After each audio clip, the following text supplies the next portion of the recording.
네. KBS 사장이라는 게 그 이사진이 선임하긴 하지만 구조상 실질적 임명권자가 대통령이다. 이런 시각에 동의하십니까? 임명권자는 대통령입니다. 예, 그렇죠. 박장문 보호자는 본인이 KBS 사장 선임이 대통령과의 대담에서 디올백 수수 정황을 잘 순화시켜서 표현한 것에 대한 보답의 맥락이다. 그렇게 생각하십니까? 그렇게 생각하지 않습니다. 예. 이 부분은 저랑 생각이 아주 일치합니다. 왜냐하면 원래 제 경험으로 대통령 고마운 걸 모르는 사람이고 자기만 알고 어차피 도움을 받아도 이 보답은커녕 해코지하는 사람입니다. 그렇기 때문에 제가 너무 잘 알아요. 그래서 그랬을 리가 없습니다. 자, 그리고 뭐 지금 사실상 선임했다고 해가지고 또 뒤통수 칠지도 모르는 겁니다. 전임 사장님 상황을 보면은 대통령이 원래 그런 분이잖아요. 네, 그래서 그런 상황도 있으니까 저는 다른 야당 의원님들이랑 조금은 생각이 다릅니다. 이게 보훈 인사다 이런 생각은 하지 않고요. 그래서 저는 보답이라기보다는 박장군 보호자를 통해서 대통령이 실현하고 싶은 것이 있었을 것이다. 저는 그것을 보지 않으셨을까라는 생각을 합니다. 대통령이 박장문 보호자를 지명했을 때 자기 대통령 KBS 공약을 실천하고 싶어서 그랬을 거라 좀 보는데 대통령의 KBS 관련 공약이 뭡니까? 한번 설명해 주십시오. 공영성을 강화하고 예.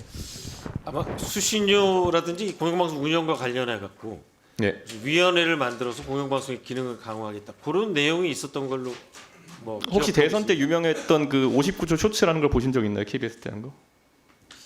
제가 모르는 사람. 예, 그게 KBS 관련 공약이었는데요. 먼저 뭐 지금 자료 보여주시는 것 같지만은 먼저 그 사극 대하 드라마 편성 같은 것들, 그러니까 공영성을 위해서 다른 방송사는 하지 못하는 것들 해라가 첫 번째 주문이었고, 네. 그 안에 보면은 국제 뉴스 같은 것들 사실상 편성을 좀 해야 된다. 다른 곳에서는 비용이나 이런 구조 때문에 하지 못하는 것들을 해야 된다. 이런 게 지적이 많았고, 그 다음에 또 이제 영상 아카이브 등을 통해 가지고 사실 사회에 보탬이 되게 하라. 이런 그러니까 공영성 강화를 기준으로 해가지고 공약들을 냈거든요. 네. 근데 이런 부분에 대해서 알고 계십니까? 네.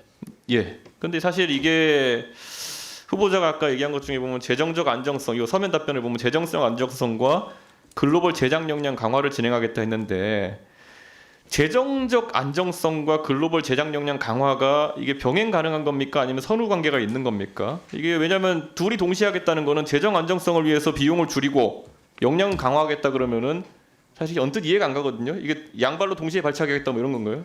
아니 충돌 소지가 있는데요. 예. 저희가 이제 1TV가 51개, 2TV가 31개의 프로그램이 있는데 예. 지금까지는 다 이렇게 배분하는 형식으로 제작비를 나눠줬다면 이제 선택과 집중을 통해서 말씀하신 글로벌 시장을 공략하는 거는 예산을 좀 집중하고 예. 다른 부분은 좀 효율화하겠다. 제가 이번에 사실 이 부분에 다시 한번 물어보는 건요. 제가 과방위하면서 계속 KBS 관계자를 나오면은 국제뉴스 편성이나 아니면 이런 부분은 KBS가 앞장서야 된다. 다른 방송사들은 비용 구조 때문에 안 된다. 그렇게 얘기했는데 최근 들어가지고 KBS 해외 지국이 오히려 8개에서 7개로 줄었죠. 네, 줄었습니다. 그리고 상주 특파원 수는 17명에서 11명으로 줄었죠. 6명이나 크게 줄였는데 이게 맞습니까 그러면? 저희가 이제 비용 절감 때문에 그럼 비용 절감이 방향인 거지. 그러면 이건 뭐 국제 제작 역량 강화하는 게 아니잖아요. 네, 그 대신 뭐 특파원이 많은 뉴스를 생산하긴 하지만 네. 그 외에 다른 소스로 글로벌 24라든지 세계는 지금 같은 경우는 아니 다양한 그러니까 특파원을 외신을 하셨으니까 통해서 아실 텐데 그럼 런던 지국 계셨으니까 아실 텐데 우리가 영국에 대한 어떤 뉴스를 파악하려고 그러면 현재 특파원이 인맥도 만들고 또 그리고 관계자 취재를 해야지 알 수 있는 거죠. 어떤 방법이 있나요? 혹시 그럼 다른 방법이? 그 방법이 가장 좋습니다. 의원님 말씀이 맞습니다. 그러니까 지금 이 답변이 이 안에서 굉장히 모순된 것처럼 보이는 게 아까 제가 말했잖아요. 두 발을 동시에 들어 발차기 하겠다. 이러면 무조건 자빠지거든요. 네, 지금 답변이 거의 그런 상황이라 가지고 이거 더 명쾌한 답변을 제가 요구할 수밖에 없는 상황이고요. 그 사실 재정 안정성을 강화하겠다. 이거에서 이제 사람 자르겠다 같은 얘기. 아까 김장겸 의원님도 질문하셨나요? 그 비용 구조나 이런 거에 대해서는 인건비 과다하다는 구조는 알겠는데 그럼 사람 자르겠다는 겁니까?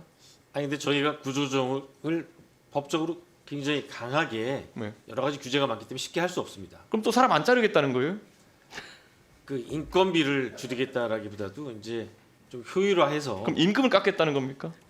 임금을 삭감하는 거 역시 이 노조와 협의를 해야 되기 때문에 쉽지 않은 그러니까 상황입니다. 제가 이게 사실 죄송하지만 전임 사장님께 똑같이 물었던 게 뭐냐면은 KBS 관계자가 여기 국회 나오면 계속 하는 얘기가 비용을 줄이고 컨텐츠 제작 역량 강화하겠다예요. 근데 그때도 제가 계속 물었거든요. 이거 어떻게 하겠다는 거냐. 그런데 답이 안 나오니까 KBS가 개선이 안 되는 겁니다. 사실 투자를 할 거면요. 오히려 이 자리에서 나 박장범의 KBS는 지금까지와 다를 것이고 콘텐츠 면에서 이런 경쟁력을 확보할 거기 때문에 오히려 돈을 더 쓰겠다. 일시적으로는 적자가 늘어날 수 있겠지만은 나중에 그 투자에 대해서 리턴이 있을 거다. 이런 걸 설파하셔야 되는 거고 그게 아니면 지금 박민 사장과 다른 게 뭡니까? 똑같은 겁니까? 일단 저희가 법을 지키면서 비용 절감에 최대한 나서고요. 그 사람 자르겠다. 그 구조조정하는 거는 법에 따라 진행해야 되는데 사람 제가 안 자르겠다 그러면 특별 명태를 계속해서 진행하겠지만 예, 예. 강제로 구조조정할 수는 없는 상황입니다. 그럼 어쨌든 인원을 줄이겠다는 의지는 있으신 건가요? 네네. 예. 뭐 사실 이게 어떻게 되는 건지 듣고 계신 국민들께서도 약간 헷갈릴 부분이 있을 것 같은데요.